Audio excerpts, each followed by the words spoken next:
This is 250845FY, the People versus Kayla Collins. Robert Hous on behalf of Ms. Collins, Your Honor, 43430. For purposes of arraignment, we plead not guilty. Waive the reading. Ms. Collins, can you tell me your first and last name? Kayla Collins. Ma'am, you have a right to remain silent. Anything you say orally or in writing can and will be used against you in a court of law. You have a right to an attorney, and you have a right to have that attorney present during any future questioning and any future court hearings. In the event you can't afford an attorney, one will be appointed to represent you. You have 2 days within the next 21 days. The first is your probable cause conference. That will be Monday, April 21st, 2025. Following that, you will have your preliminary exam. At your exam, the prosecutor must show that a crime was committed and probable cause exists to charge you with that crime, and that will occur in person at the 23rd District Court on Monday, April 28th of 2025. This is a felony punishable by up to 5 years in prison, ma'am. Can I see the jail sheet? I have one up here somewhere.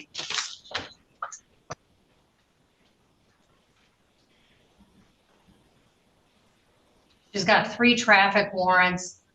Well, she's got 2 traffic warrants out of our court, and it looks like 1 traffic warrant out of E-Course.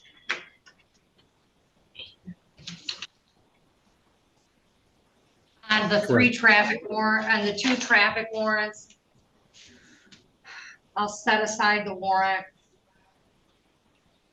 Ma'am, you have to make payments on these traffic tickets. You know what they show me? You don't come to court. I just now got paid 2 days ago for being off of work for this month. So that was. You haven't paid on them. These tickets are from like August and October of 2024. So I don't really care about your excuses. You could have called the court at any time and gotten a payment plan. We have people on payment plans here for $5 a month. You chose not to do that. I need 1 second. As to bond. Your Honor, she does have employment at auto auction in Carlton, Michigan. She's been there for 3 years. I don't believe that she's a flight risk. We'd ask for a PR bond. Okay. I mean, she's a flight risk because she has failed to appear on these civil infractions and done nothing on them. The allegations in this case are pretty severe. And one of the allegations is she fled from the scene after driving her car into someone's house. I mean, that's the allegation, Mr. Coots. I think she is a flight risk. She left the scene after allegedly, after driving her car through someone's house and causing over $20,000 in property damage. Family of the complaining. Who are you, ma'am? Stand up and tell me your first and last name. Christina Lake, and I'd like to make a statement on behalf of my mom, Diana Tubbs. Okay, well, she is here. All right, hold on, because let me just explain real quick. Today is just her arraignment. I understand. All right, so I can't take. It's about her bonding out. That's the statement I wanted to make. Okay. Because she has escalated. She first smashed her truck into my sister's car, and then a month later she smashed her truck into my mom's house. She has tried to run my nephew over with her truck. You know, just recently she was caught drinking and driving with the baby in the car in Detroit. Like, she's escalating. Smashed 5 cars with my grandma. Yeah, she smashed 5 cars with. Does your grandma live with Raven? With Raven. So Raven, the complaining witness in this case, Raven lives at your grandma's house. And your grandma is Diana Tubbs. Yes, my mom. She was staying there the night this happened with her little kids who got glass all over them. You know, we had to pick out glass from their hair and their face. Like, these crimes have been escalating and she's dangerous. She's gonna hurt somebody. Thank you. Okay, thank you. Okay. Listen, ma'am, I think you are a flight risk. The allegation is you fled from the location. There's also an allegation that at least a portion of this was picked up on video. So one of the other things I need to consider is the likelihood of conviction. And when I know that an alleged crime has been captured on camera, obviously that makes the likelihood of conviction higher. There were children in this home. The allegations are that you drove your motor vehicle into the area right next to the bedroom window, and that the person's bed frame was on that wall. Ms. Collins, the police came to your house to try and locate you after this incident. And do you understand you have a right to remain silent? Anything you say can and will be used against you in a court of law? Yes. All right, Ms. Collins, here's the thing. It's time for listening. You can talk to your attorney. I've signed the request for a court-appointed attorney. You will have a felony lawyer at your next court date. But I do find that you're a danger to the community. And I don't think a personal bond is appropriate. You have a $15,000 cash bond with a GPS tether. You're to appear in court as directed. You're not to leave permission.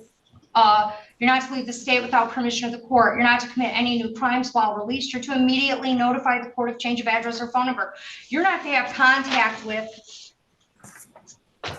what's the address this occurred at, or is alleged to have occurred at, 16031 Beach.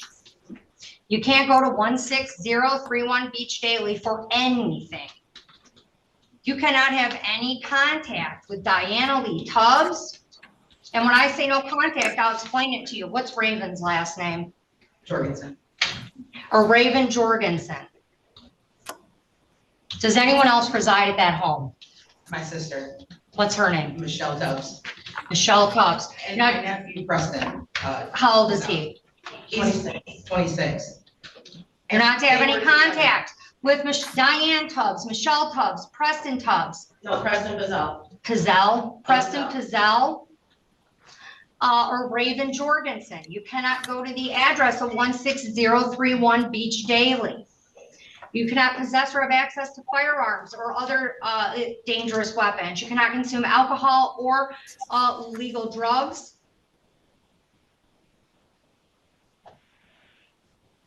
If you are out, you have a curfew. You can be out from 6 a.m. What time's her shift over? What are your work hours, ma'am? I work from 6 a.m. till about 5 p.m. She has from 5 a.m. to 9 p.m. Those are your curfew hours when you're to be out and about handling your business. When I say no contact, I want you to understand what that means. You cannot call her, write her, or email her. These people, you can't send them anything. You can't go to where they live or work or go to school. You can't have someone else do any of this for you. The only one that can contact them on your behalf is your attorney. No text messages, instant messages, emails, tweets, or any other form of communication through any other social networking site or app. If you have them programmed in your phone, delete them and block them. If you go into a store, a restaurant, or a party, for example, and they are there, you must leave immediately. If they contact you, do not reply. This is an order of the court. The people named as a victim in this case cannot change, alter, or amend this order in any way. They can't change it, only a judge can. If they were to invite you over or ask to meet you somewhere or contact you for any reason, you cannot violate this court's no contact order. And if you do, you will go to jail. If the order needs to be changed in the future, I will hold a hearing when both sides are present. And Ms. Collins, jail calls are recorded. So if you start calling people to get them to harass this family while you're in jail, I will revoke your jail phone call privileges and your email. Clear? All right, we're all set. Thank you, Your Honor. Thank you. Ms. O'Brien.